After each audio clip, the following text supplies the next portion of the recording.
घटना घडली त्याला आता सर्व लोक मातेपुरू म्हणत आहेत, परंतु मातेपुरू तो मनुवादी व्यक्ती आहे. त्या मनुवादी व्यक्तीने मला असं वाटतं हिंदू पुरस्कार म्हणजे बाबासाहेब आंबेडकरांचे जे पाठीमागे जे संविधानाचे शिल्प असतं त्याची तोडफोड करून विटंबना केली. तर साहेब माझी विनंती आहे तुम्हाला का अशा घटना जर नेहमी जर होत असत तर मनमाड शहरात फुलेशाह आंबेडकर मुस्लिम विचार मंचच्या वतीने एक वेगळ्या पद्धतीने आंदोलन करण्यात येईल. यापुढे मनमाड शहरसुद्धा आम्ही बंद करू, कारण वेळोवेळी जर अशा घटना घडल्या तर त्याचा जाहीर आम्ही निषेध करतो.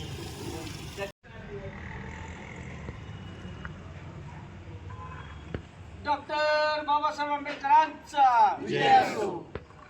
छत्रपती शिवाजी महाराज की जय. क्रांतीसूर्य महात्मा ज्योतिबा फुलेंचा विजय असो. सर, आज या ठिकाणी भारतीय घटनेचे शिल्पकार परमपूज्य डॉक्टर बाबासाहेब आंबेडकर